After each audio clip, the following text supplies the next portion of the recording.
Banks can only practice this money system with the active cooperation of government.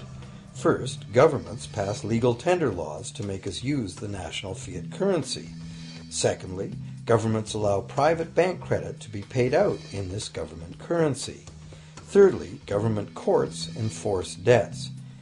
And lastly, governments pass regulations to protect the money system's functionality and credibility with the public, while doing nothing to inform the public about where money really comes from.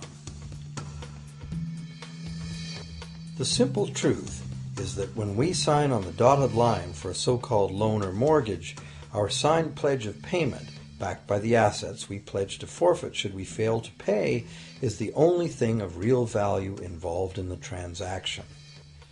To anyone who believes we will honor our pledge, that loan agreement or mortgage is now a portable, exchangeable, and saleable piece of paper. It's an IOU. It represents value and is therefore a form of money.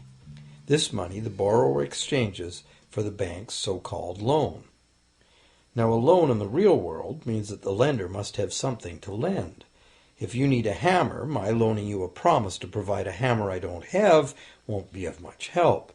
But in the artificial world of money, a bank's promise to pay money it doesn't have is allowed to be passed off as money, and we accept it as such.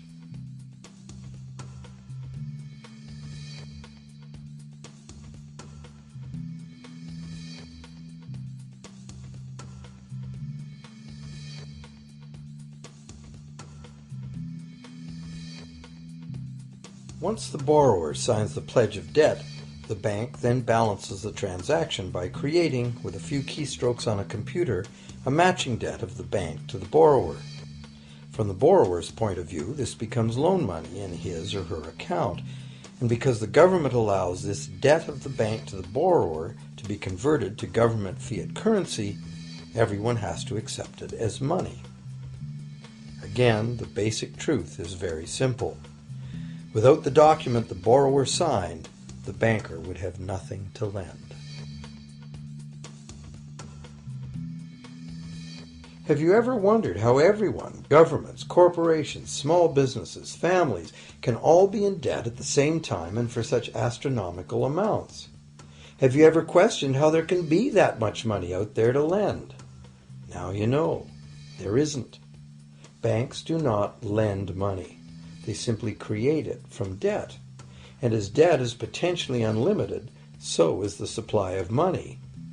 And as it turns out, the opposite situation is also true.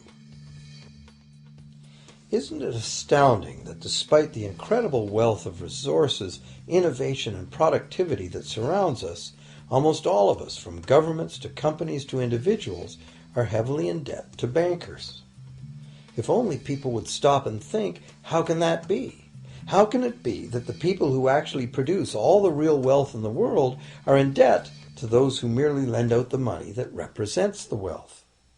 Even more amazing is that once we realize that money really is debt, we realize that if there was no debt, there'd be no money.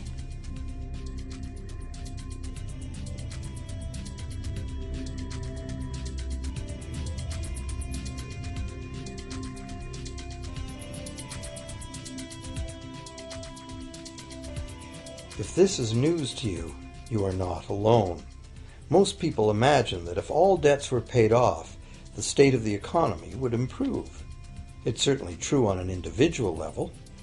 Just as we have more money to spend when our loan payments are finished, we think that if everyone were out of debt, there would be more money to spend in general. But the truth is the exact opposite. There would be no money at all. There it is. We are totally dependent on continually renewed bank credit for there to be any money in existence. No loans, no money, which is what happened during the Great Depression. The money supply shrank drastically as the supply of loans dried up.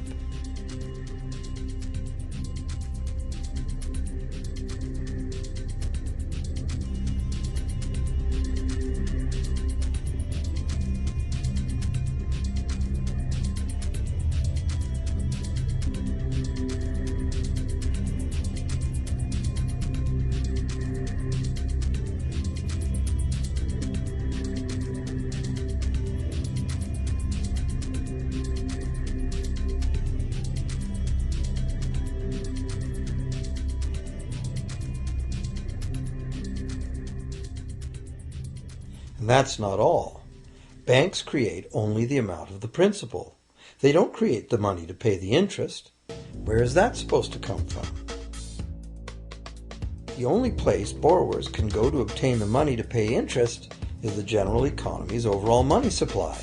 But almost all that overall money supply has been created exactly the same way as bank credit that has to be paid back with more than was created. So everywhere there are other borrowers in the same situation, frantically trying to obtain the money they need to pay back both principal and interest from a total money pool which contains only principal. It is clearly impossible for everyone to pay back the principal plus interest because the interest money doesn't exist.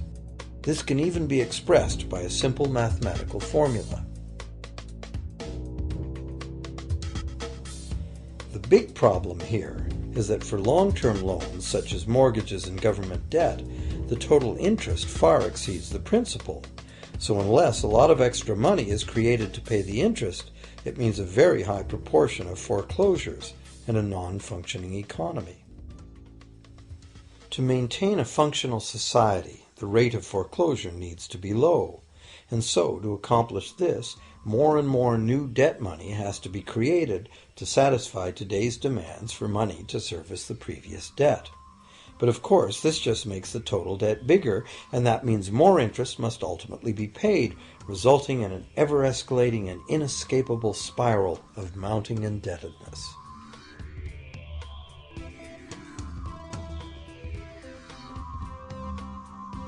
It is only the time lag between money's creation as new loans and its repayment that keeps the overall shortage of money from catching up and bankrupting the entire system.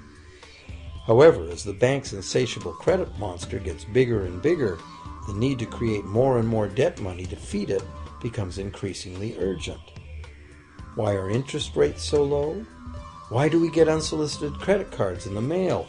Why is the U.S. government spending faster than ever? Could it be to stave off collapse of the entire monetary system? A rational person has to ask, can this really go on forever? Isn't a collapse inevitable?